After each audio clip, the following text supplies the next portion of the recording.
अंतरिक्ष में जाने वाले इंसानों को एस्ट्रोनॉट के नाम से जाना जाता और हमें एस्ट्रोनॉट बनना हो तो क्या करना पड़ेगा?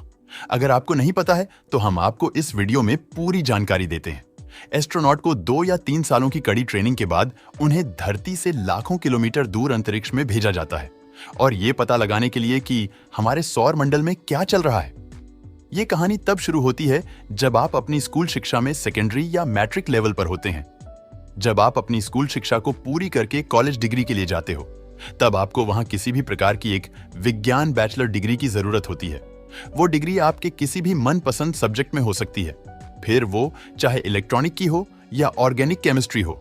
बैचलर डिग्री के साथ साथ आपके पर्सनल सब्जेक्ट में पीएचडी डिग्री होना भी जरूरी माना जाता है और आपकी फिजिकल क्वालिफिकेशन दोस्तों, अंतरिक्ष यात्री बनने के लिए सबसे जरूरी कदम आपकी शारीरिक संरचना का फिट होना है, क्योंकि स्पेस में काम करने के लिए आपके पास एक बेहद स्वस्थ शरीर का होना आवश्यक है।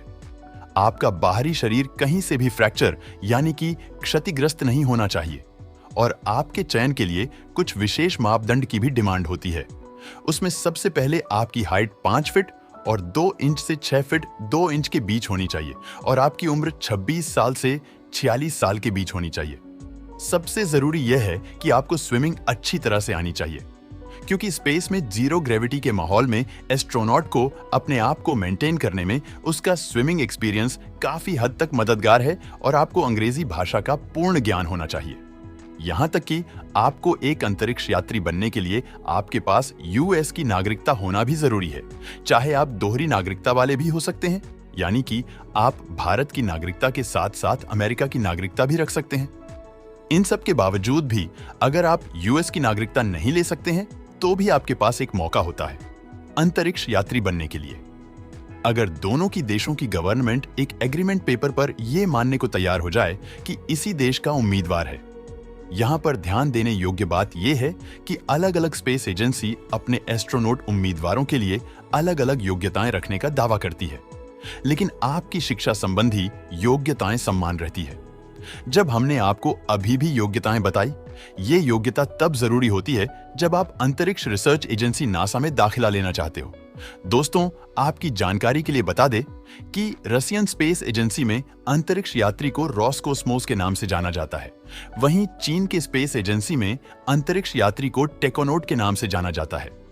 अगर आप यूरोपियन स्पेस एजेंसी में जाना चाहते हो तो आपकी उम्र 27 से 38 साल के बीच होनी चाहिए। इसके साथ आपको इंग्लिश भाषा के साथ साथ रशियन भाषा का ज्ञान होना भी आवश्यक होता है। इन सब के अलावा सबसे जरूरी मुद्दा है वो है आपका फ्लाइंग एक्सपीरियंस, यानी कि उम्मीदवार को जेट विमान उड़ाने का कम से कम 1000 घंटे का अनुभव होना आवश्यक माना जाता है। अगर आपको जेट विमान उड़ाने का बिल्कुल भी अनुभव नहीं है तो आपके पास 3 साल के अनुभव के साथ कोई डायरेक्ट डिग्री या पीएचडी डिग्री, तब आप एस्ट्रोनॉट के उम्मीदवार बन सकते हैं। दोस्तों, अगर आप ये सभी योग्यता रखते हैं तो नासा की वेबसाइट पर जाकर अपना फॉर्म अप्लाई कर सकते हैं। आपके फॉर्म अप्लाई करने के बाद नासा के द्वारा उम्मीदवारों की एक लिस्ट जारी की जाती है, जिसमें चयनित होने वाले उम्मीदवारों को आगे की प्रक्रिया के लिए बुलाया जाता है। सबसे पहले आपको एक फिजिकल टेस्ट से गुजरना होता है, जहां पर आपकी बॉडी के कुछ सामान्य टेस्ट किए जाते हैं। आपकी देखने की क्षमता, आपका ब्लड प्रेशर सामान्य होना चाहिए। इन टेस्टों के बाद कुछ मेडिकल टेस्ट भी लिए जाते हैं। अगर आप इन सभी टेस्टों के मापदंडों पर खरा उतरते हैं तो आपको एक इंटरव्यू के लिए बुलाया जाता है। वहां पर आपका बेसिक इंटरव्यू लिया जाता है और यह पता लगाने की कोशिश की जाती है कि आप स्पेस में काम करने लायक हैं या नहीं। साथ ही साथ उम्मीदवार के बैकग्राउंड की कंप्लीट जानकारी ली जाती है। इन सब प्रक्रियाओं के बाद कुछ खास चुनिंदा उम्मीदवारों को सिलेक्ट किया जाता है और उन्हें अगले चरण के लिए बुलाया जाता है, जिसमें उन्हें 2 या 3 साल तक प्रशिक्षण दिया जाता है, जिनमें इन्हें नॉन ग्रेविटी में भी स्विंग करवाई जाती है। इन 2 सालों की ट्रेनिंग में आपको इस लायक बना दिया जाता है एस्ट्रोनॉट बन सके।